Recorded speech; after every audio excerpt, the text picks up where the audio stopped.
Hello tout le monde, chose promise, chose due, je vous fais ce live pour vous teaser l'épisode de ce lundi. Donc j'attends un peu de voir si on a des connexions, et puis si on n'a pas, on s'en fout.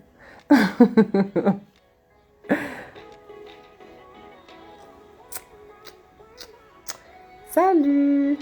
Ah, trouvé quel studio, trop bien! Je vous vois passer sur Insta, c'est trop bien, j'adore vos posts. Donc j'espère que vous avez plein de résas.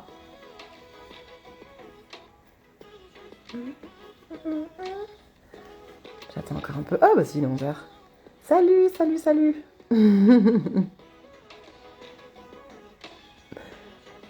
Du coup, je vais démarrer.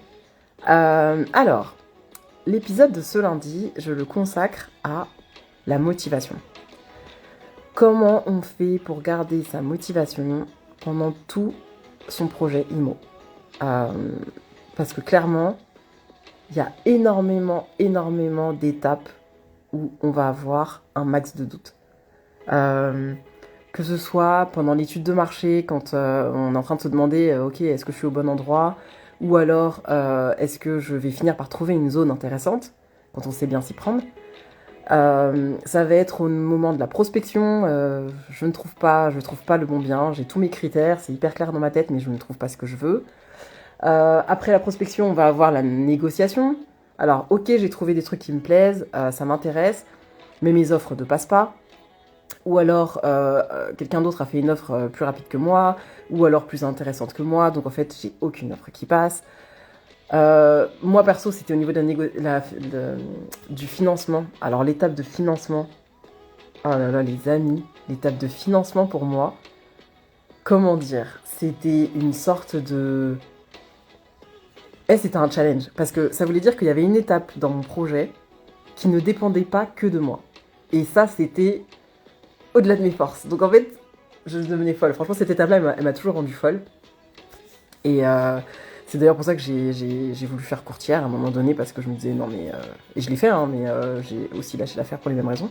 Mais bon, bref, voilà. Tout ça pour dire qu'il y a énormément d'étapes pendant lesquelles on a des doutes, et qui dit doute derrière dit perte de motivation. Malheureusement, c'est la suite logique. Du coup, au sommaire de cet épisode, de l'épisode de lundi, il y aura comment créer sa motivation. Parce qu'au départ, faut la façonner au départ. Et ensuite, comment surmonter les obstacles pour continuer à rester motivé.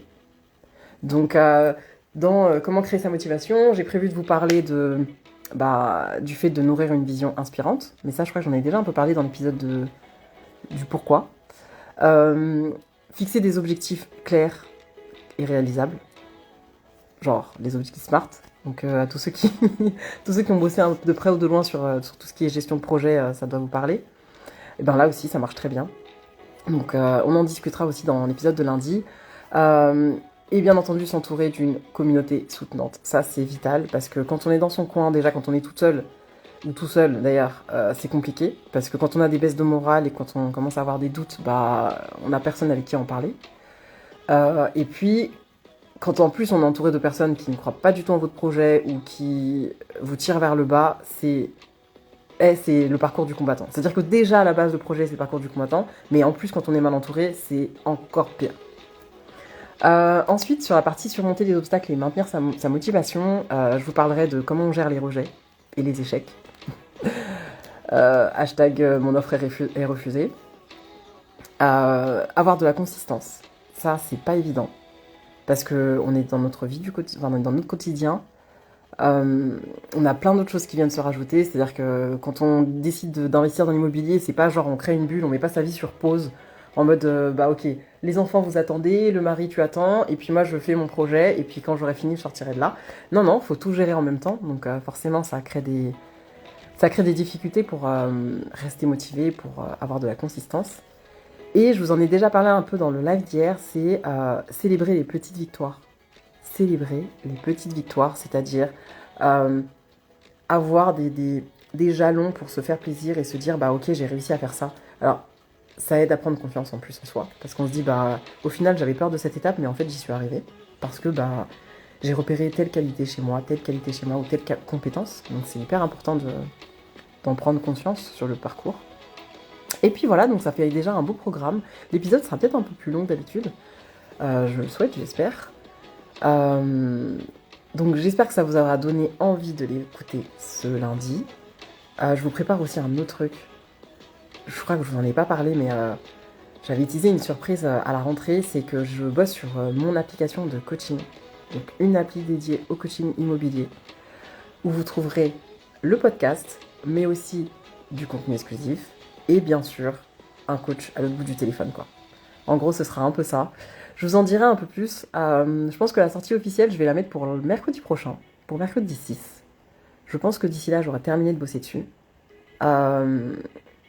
Ouais, je prévois même peut-être une petite réduc ou une petite surprise pour les premiers inscrits sur l'appli. En tout cas, je trouverai le temps de vous en reparler, donc restez connectés. Et puis, j'ai plus qu'à vous souhaiter une super, super fin de semaine. C'est bientôt le week-end en plus. Moi, je suis déjà le week-end en perso. Mais voilà, je vous fais plein de bisous et je vous souhaite une belle fin de journée.